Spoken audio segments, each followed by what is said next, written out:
Our world continues to change and push us in ways we have not been challenged before. On this show, we talk about these challenges, how to be aware of them, face them, and overcome them in your life. This is David Waldas, creator of the Aligned Living System. And I'm Nick Musica, Aligned Living Coach. Welcome to the Aligned Living System Podcast.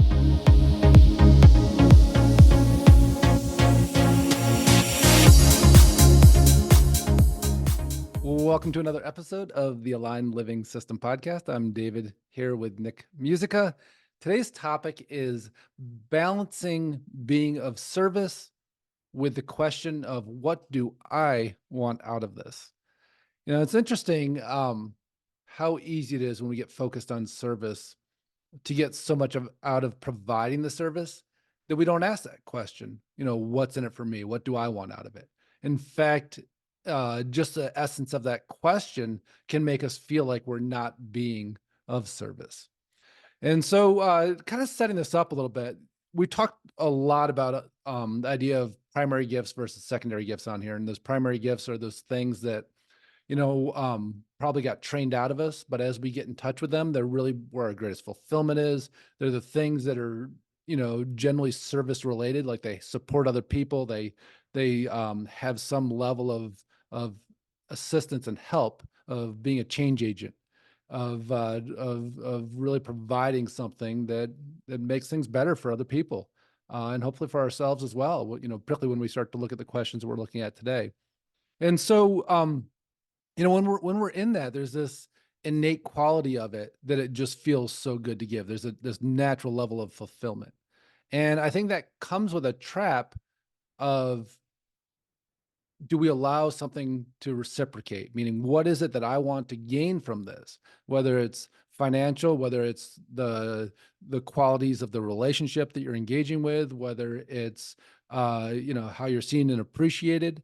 And when we are caught in that loop of it just feels so good to offer these greatest gifts, and that's our whole focus, generally our experience that we're having then is we often don't get back really what it is that we desire. And part of that, I think, is probably not being real honest with ourselves, or maybe never even asking that question in the first place of what do I want out of this? And if we aren't asking that question, and if we're not receiving it, it creates a unsustainable experience, because at some point we're going to feel taken advantage of. At some point we're going to feel like it's out of bounds. And well, that's because it is. And it's also because we set it up that way.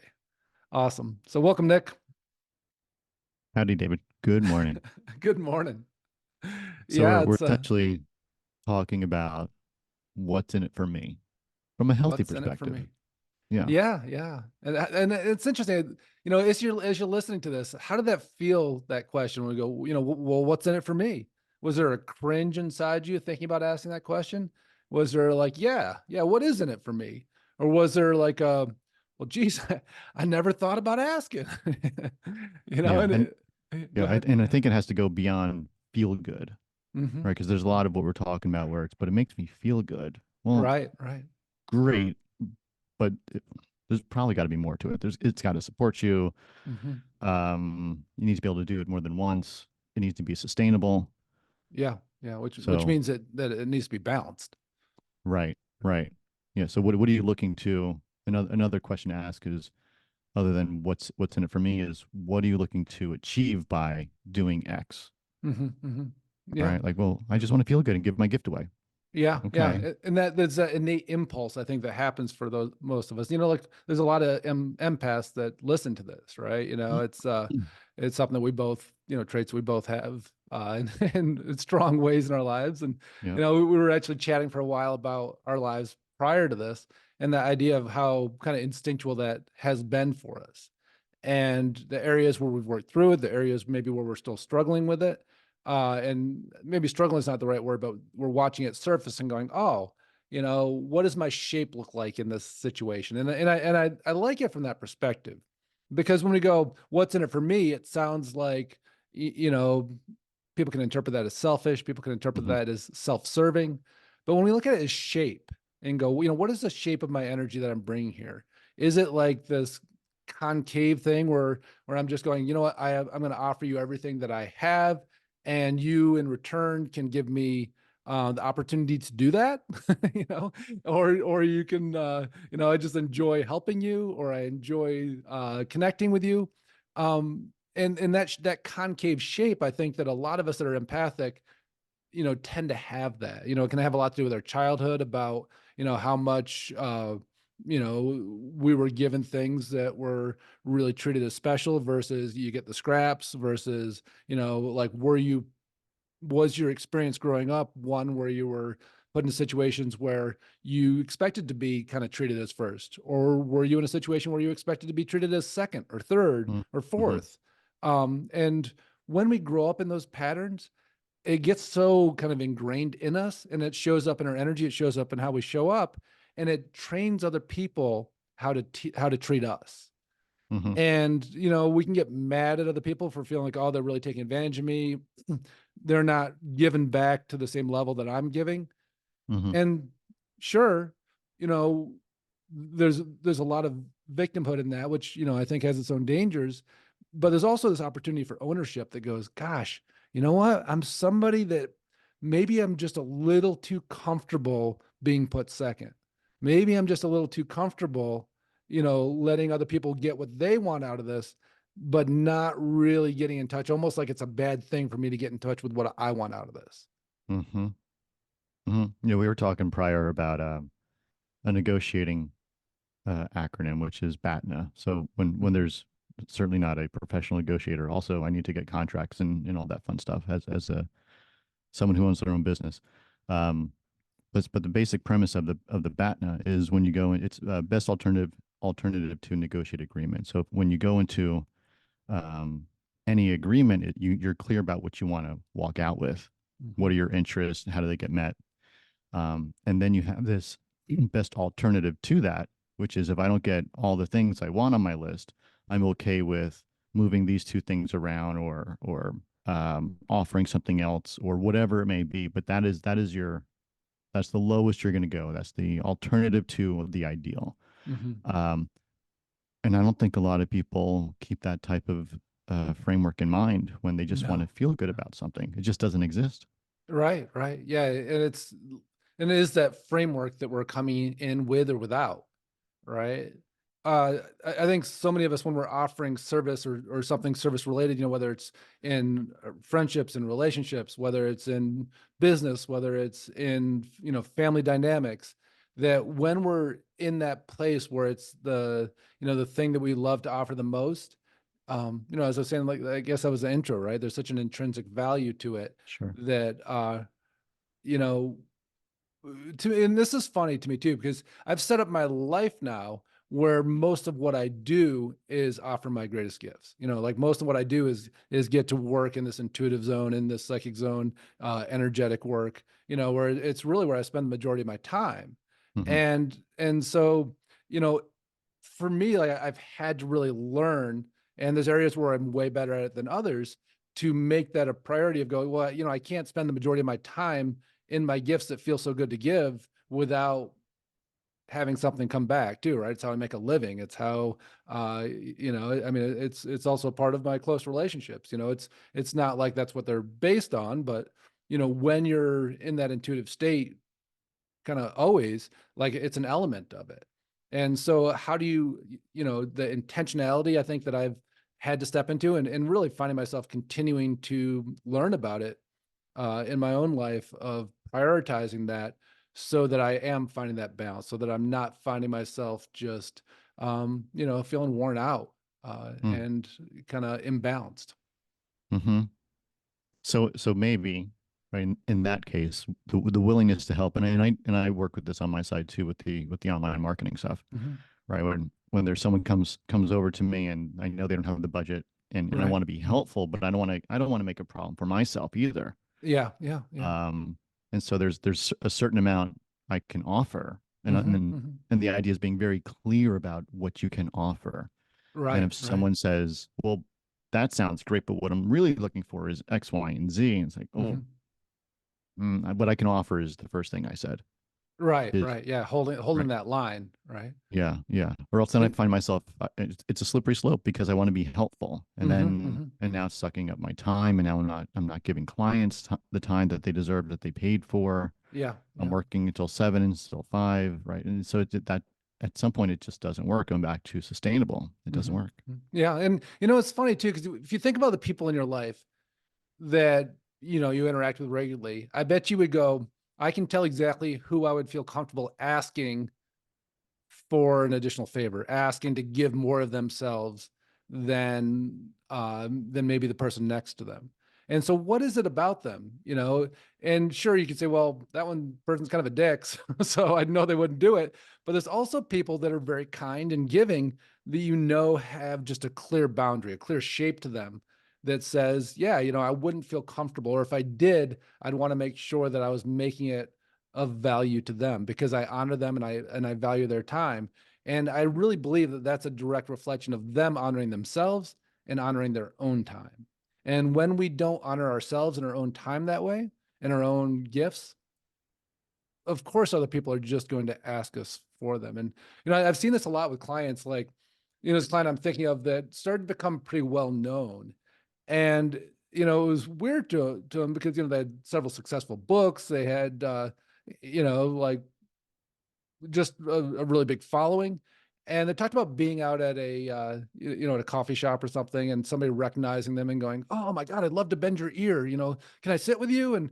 And it was just so comfortable for that person to ask this client that. And he was like, there's a part of him that was kind of pissed off that the person wasn't valuing his time or his space. And there's a part of him that was flattered by it. But, as we unpacked it, we realized that there was something in his energetic shape, something in his thinking, something in the way that he engaged with the world where he was open to it. He didn't have a boundary around it Mhm. because he's so service oriented. And since then, like, it was such a kind of a cool turning moment for him. He's like, I can't be sitting in a coffee shop and have people, like, and he would regularly get emails too, from people that didn't know him. They would go, oh my God, I love what you're teaching. I love your books. Can we set up a time to talk? I'd love to just get to know you better. And he was just like, what the hell? Like, how do I field that? Like, I don't want to turn somebody away, but I don't have time to just, chat with anybody that finds me Yeah, interesting. yeah, Right. yeah. I had the same conversation with someone yesterday about SEO, Mm-hmm. and it was like, we'd Mm-hmm. love to chat with you about this problem that I have. I'm like, that's not. I typically have a discovery call with folks. Yeah. Yeah. What are you looking to accomplish? Mm-hmm. Can I offer those things? Do we have a line of sight for success? Right? Is Right. it a Right. good fit? Yeah. Yeah. Versus, man, I got this problem that you typically get paid to solve. Can I talk to you for free? Yeah. Like, Yeah. yeah, you can totally do that with the exception of I'm going to send you an invoice beforehand. Right. And it is like, I can remember when I first started feeling like I needed to do that, because for a long time I was always just same kind of thing, like my client.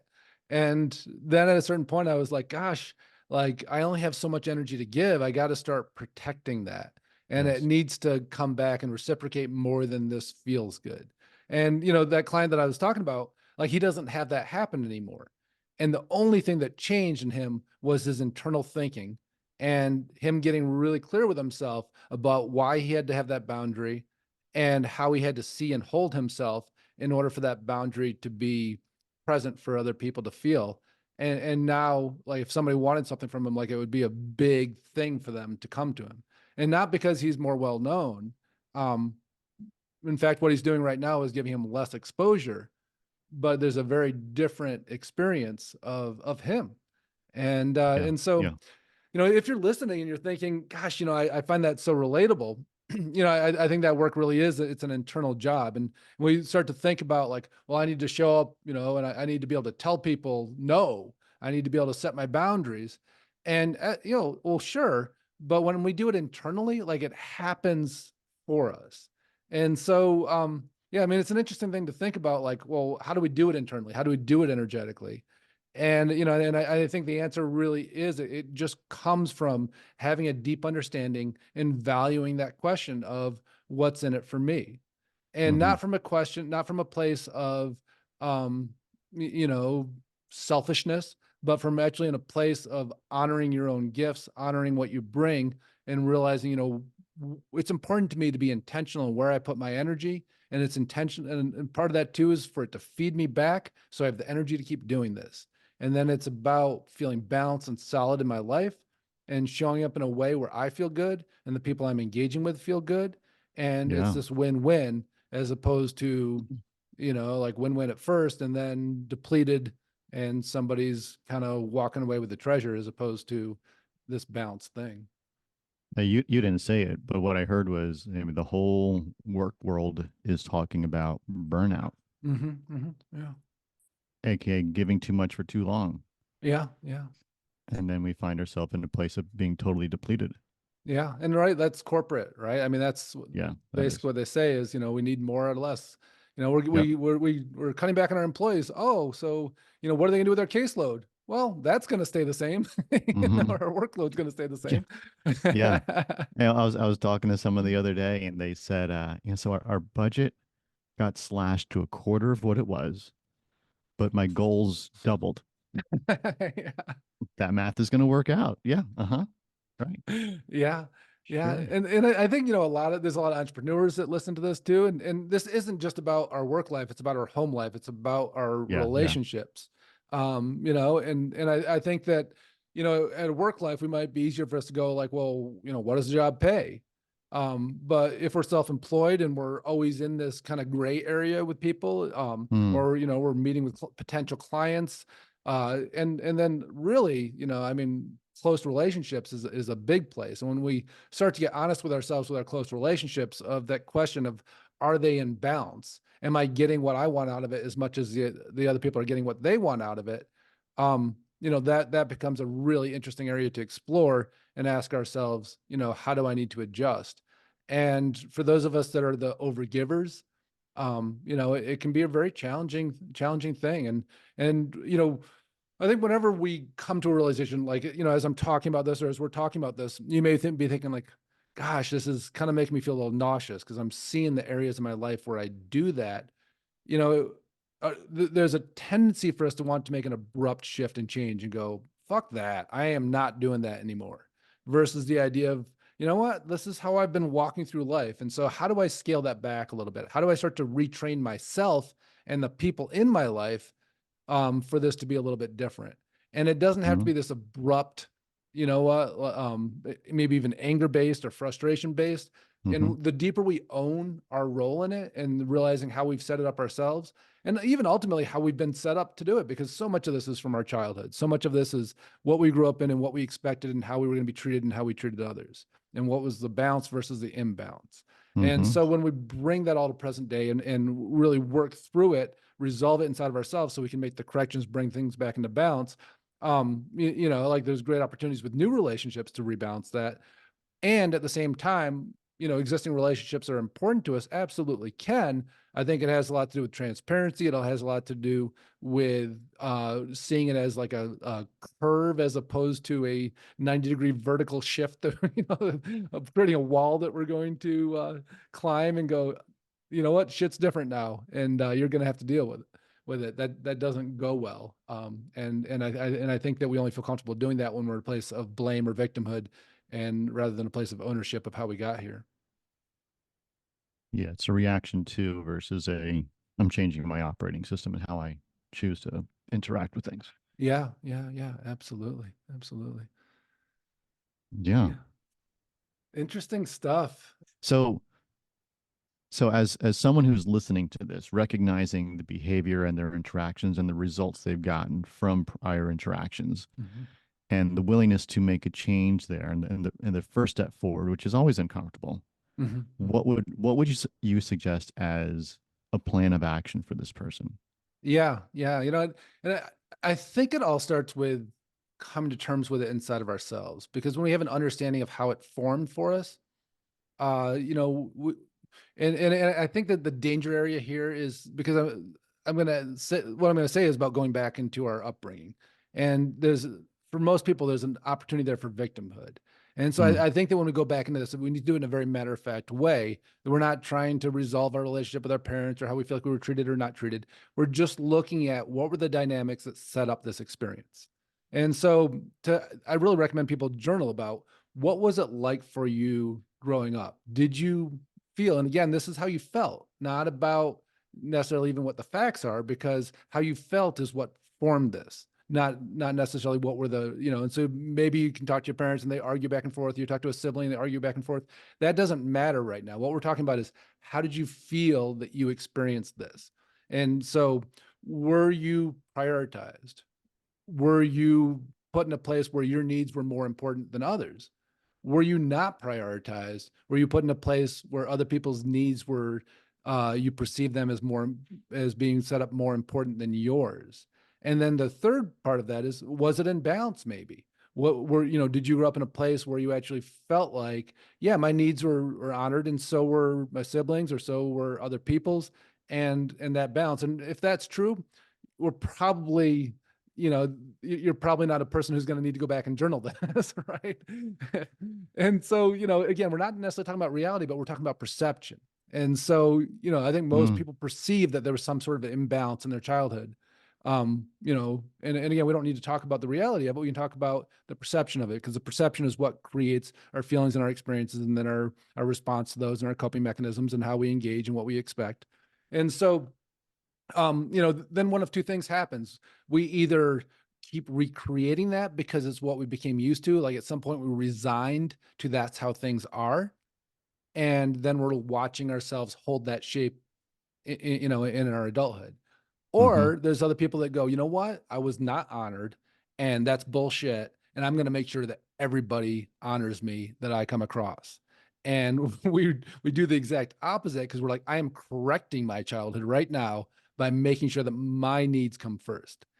And, that's a very, like, those two things are basically what we do, right? We either play along and we resign to, or we fight against, and then we're still in a kind of a trauma response, a coping mechanism that says, now I'm demanding that, that I experience the opposite of what my childhood is. And maybe some people that were like, you know what, I felt like I have this guilt from my childhood about, how much my needs were put first. And so now I respond to that by doing the opposite. And I make sure that I put everybody else's needs first because of the guilt component to it.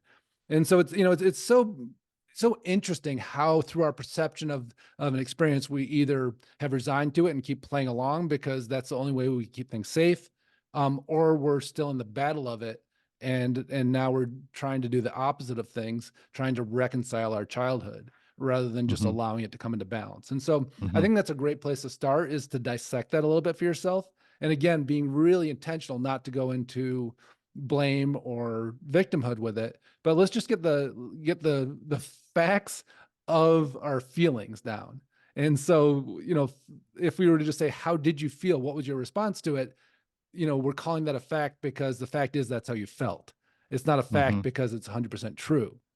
Does that make sense, that difference? All right. And so then we take those facts of, this is how I felt, and then we start to look at our dynamics in our relationships, and we go, gosh, am I trying to correct something from my childhood still? Am I asking for the opposite of whatever I was experiencing? And that's the shape I come into. And I look at those dynamics, and that's what I keep creating over and over again. And if I'm that side of it, then maybe I burn out people in relationships because I'm demanding so much of them. I'm demanding that they always put me first. Or if I'm correcting always being first as a kid and I feel guilty about it, maybe I burn myself out in relationships because of the opposite. And then when we look at that piece of, did I just resign to not being first? And now that's the relationships that I keep recreating over and over again, and go, gosh, it just makes sense. Like, it doesn't need to be anything good or bad. It just makes sense. And so here I am today. I'm aware of this. What do I want to do about it? And yeah. And right there, that's the decision point for change. Yeah, that realization right there. Yeah, absolutely. But I think it's so important. And there's not often that I go, let's go back into our childhoods, but this, I think, is a really important piece, because that's where these patterns are formed so often. And our perception of it. And again, you can go like, yeah, but I was always told that that's not really true, or like, it doesn't matter. We're talking about the fact of what your perception was. Yeah. And so the magical phrase that I learned from couples counseling is, and what does this remind you in childhood? And right. And it was very helpful. and very humbling. And one of the more important things I learned about it, at least for myself, was, and it doesn't have to be a big thing. Like you could rationalize yourself out of, but it wasn't really a big thing. What was the first thing that came to mind? Is Right, really, right. and then Yeah. that's the thing we're talking about. That's what happened repeatedly, and repeatedly, it wasn't really a big thing. Yeah, especially if we However, resigned to it. If we've just gone, oh, it's right, just how things are, so I just played along. right, and then you sort of get conditioned, right? So Yeah, yeah, it doesn't yeah. have to be a big thing. Mhm. Also, the little thing is the big thing. Right, right. Yeah, absolutely. And so when we bring it to this present moment now too, right? And we go, okay, that's where the pattern came from, and it's alive in me. And so then we go, I can Yes. also see what it created. I can see how it creates instability in relationships. I can see how it creates resentment. I can see how it creates appreciation from others, or appreciation from ourselves and resentment from others, depending on which side we're on. It creates guilt. It creates all these unhealthy things. And so then we have to ask ourselves, okay, now that I have this in my awareness, I'm going to become much more mindful about it. And Hmm. I'm going to start to name, what are the things that I need to watch for in myself? And for a lot of us, it's probably overgiving and being willing to give everything we have and then just be comfortable with whatever somebody else wants to give back to us. Because if you're Hmm. if you're still listening and you're the person who's on the other end of that, maybe you're not listening anymore. And if you are, kudos to you, because that's awesome that you're you're deciding that you're ready to move out of that imbalance because you recognize that long term it doesn't serve you. But I think that that piece too of when we start to recognize our behaviors, we can write them down, name them, and then let them be the red flags that we have of ourself and go, oh, here's my tendency. I need to watch that red and hold that as a red flag for me so I don't keep doing it again. And if you have people that you're really close with that are actually partners in this for you, that you really trust and it's a close relationship, I think it is really healthy to go, this is one of my tendencies. And my goal right now is to stop doing it because I realize it creates this imbalance. Yeah, yeah. We're watching something on, I think it's on Netflix, maybe it's on Prime. I don't know. It's sort of a dark humor show, Louder Milk, something like that. Mhm. And essentially, this guy is the star of the show is a substance abuse counselor, and it was just lovely the last episode or two where we're talking about in group our triggers, and it Mhm. was just for alcoholism. Like, well, why'd you go off and drink your face off last night? Well, because thing happened. um and so just the awareness of the triggers that I got to when you get the feeling, what was the trigger that inspired, shall we say, that feeling, that now we start to backtrack. We had a feeling, it was triggered by the thing, Mhm. and that is the opportunity again for that change, because now we can see the points along the way that Yeah, got us yeah. to this Where the behavior, and trauma that response kicks in. Yeah. yeah, Yeah. and therefore the result that we're trying desperately to change. We can't change. We don't start with the result to change. We Yeah. identify what we don't Yeah. want out here, Yeah. but then we need to backtrack and then come back forward again to Yeah. get a different result. It's really knowing ourselves more deeply and knowing where we're working against ourselves and working with ourselves, and being able to disseminate that. And Yeah, then, and I think too, almost, I mean, obviously having a lot of patience with ourselves because when we're breaking a habit that we've had since a kid, which is generally where this comes from, it's probably not going to happen today. Maybe it will. I'm not saying it wouldn't, but we need to have some patience with ourselves. And like when I'm working through stuff like that, I often find myself kind of laughing at myself too, of like you just did exactly what you said you weren't going to do, and you did it like in a really excited way. It's and when we kind of find the humor in our own humanness, because of course, right? Like it doesn't matter how much work we've done, there's always going to be places where we show up for sure, where you for just go sure. like, oh really, dude, did you really just do that? Like you walked in and Yeah, said, I'm not going to do that, I'm not going to do that, I'm not going to do that, I just did that. yeah. It's, Well, then but if you could do it in the moment, if you can see that happen in the moment, and then you have the want, will, whatever the right word is, to change it, to yeah, correct it. yeah, yeah. Like, I made a mistake. What I meant to say was, or Right, that doesn't really get me absolutely. what I want, right? That's not going to really work out for me. This is going to work out for me a little bit better. Absolutely. Um, so let's talk about that instead. What you just said, well, don't hold me to it. I made a mistake. Yeah, yeah, yeah. That's absolutely that ownership and I think that openness, and the vulnerability it takes of like, oh, that's actually a habit I'm breaking. Here's what I meant to say. Yeah, nice. Yeah. Um, yeah, yeah. I know this doesn't create anything good long term. And that's really Yeah. what we're talking about, right?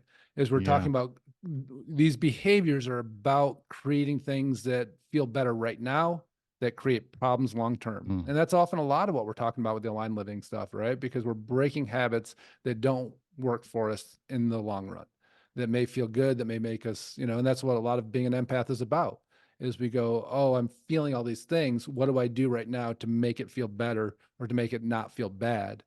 And, Right. But uh, in that case, you're not building upon something, layers and layers and layers that's building towards something. It's just rinsing and repeating. It's a mhm. feeling, rinsing and Yeah, repeating. yeah.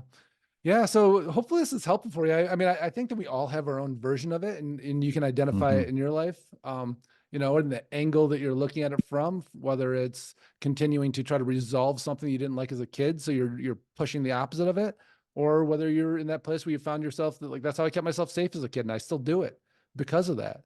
And maybe it's much milder, but is it still showing up in your life, creating things that are not supporting you? And watching those patterns, and then having the humbleness to look at it, and the grace with yourself to recognize your own humanness, and let it be a work in progress. So That yeah, sounds really important, that last part. yeah, not hitting yourself over the head with a hammer because you Uh-huh. hurt yourself. I'm gonna hurt myself because I just hurt myself. So mad at myself. So mad at myself because I'm mad at myself. Yeah, totally right. Mhm. Good stuff. Don't do that. Don't do that.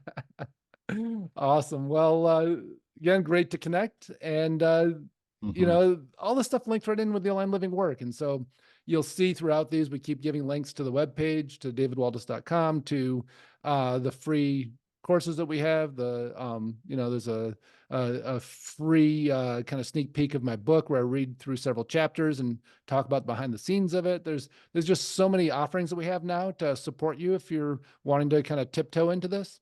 And if you're wanting to dive in deeper, of course, there's one-to-one sessions, there's group programs, there's a lot you can do here. Yeah, yeah. I feel like a lot of people are going to listen to this and go, well, that's probably true for those people you described, those empath peoples, but I'm not one of them. I'm not one of those. Mhm. Maybe take an empath quiz, Yeah, that's on which is there on the too. site. Yeah. Absolutely, Yeah. absolutely. See how closely you align with what's showing up there. Right. And it is funny how so often we don't recognize we're empaths because we've developed so many great coping mechanisms to not have it show up in that way. And so that Yep. quiz helps us with that for sure, to help us Yep. identify. Mhm. Yeah, good stuff. All right. Well, have a great week, and look forward to catching up again next week. Have a good one. We hope you enjoyed listening to today's podcast. And if you did, please subscribe so you can catch the next episode. If you want to learn more about the Aligned Living System and how it could support you in your life, check out davidwaldas.com.